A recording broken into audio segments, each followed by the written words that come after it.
தியான பகுதிக்கு இந்த தலைப்பு சிமர்னா சபைக்கான கடிதம்.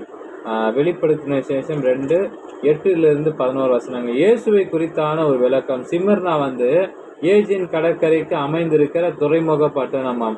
இது எபேசு சபையினுடைய வடக்கு பகுதியிலே 40 மைல் தொலைவில் தான் இது அமைந்திருக்கிறது. முதல் நூற்றாண்டு இறுதியில தான் இந்த பட்டணம் பெரிதும் பணக்கார பட்டணமா இருந்ததாம். 1,00,000 மக்கள் தொகையா இந்த சிமர்னா இருந்தது. தற்போது இந்த பட்டணத்துல 2,00,000க்கும் மேலா இருக்காங்க. சிமர்னா என்றால் என்ன தெரியுமா? அந்த வார்த்தை கசப்பு என்று பொருள். இயேசு கிறிஸ்து மரணத்தில் ருசி பார்த்து உயிரோடு எழுந்தவென குறிப்பிடுகிறார். தாம் நித்தியமான என்பதை இங்கு குறிப்பிட்டு சொல்கிறார். எபிரே பதகத்தை மோர் என்ற கிரேக்க வார்த்தையை மொழியாக்கம் செய்தால் மிருகத்தை என்று வெள்ளை போலம் என்று பொருள்படும். இது மரித்தவர்களின் உடம்பில் பூசுகின்ற வாசனை பொருளாகும். யோவான் 19:39 வாசிக்கிறோம். இந்த பொருளை கையில் வைத்து தேய்த்தால் அது நறுமணம் வீசுமாம்.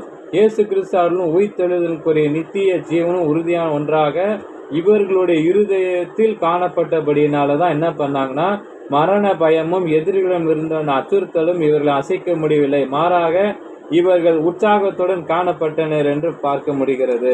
அதே தொடர்ந்து பார்த்தீங்கன்னா, இந்த சிமர்னா சபையில் இருந்த போலிகாப் என்ற மூப்பர் இரத்த சாட்சியா கிபி 168 மரித்த போது இவரை கட்டி அக்கினியில் போட்டு கொல்லும்படி அதற்காக ஒரு ஓய்வு நாளில் விறகுகளை சேகரித்தவர்கள் யூதர்கள். ஆனா தேவன் இவர்களை இந்த வசனத்தின் சாத்தானுடைய கூட்டத்தார் என கூறினாங்க.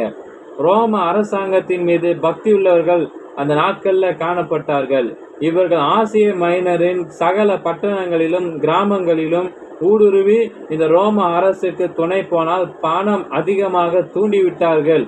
இந்த சமுதாய அந்தஸ்து பெறலாம் எனவும் மூளை செலவை செய்து வந்தார்கள் என்று பார்க்கிறோம். இந்த சபையில் உள்ளவர்களை தேவன் கடிந்து கொள்ளவில்லை.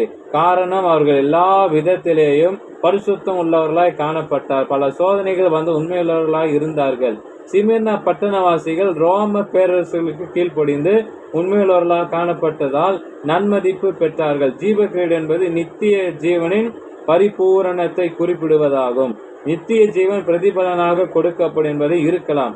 ஆனா என்பதை நாம் இந்த சிமிர்னா சபை குறித்து இந்த வார்த்தை மூலமாய் பகிர்ந்து கொள்ள, இந்த பட்டணத்தில் காணப்பட்ட இதில் விளையாடி வெற்றி பெறுவோருக்கு பூமாலைகள் பரிசாக வழங்கப்பட்டதாம். இதனால் இந்த பட்டணம் பிரசித்தி பெற்ற ஒன்றாய் காணப்பட்டது என்று சொல்லலாம். கிரேக்கர்கள் சிமிர்னா பட்டணத்தை ஆசிய மைனரின் கிரீடம் என்று அழைத்தார்கள்.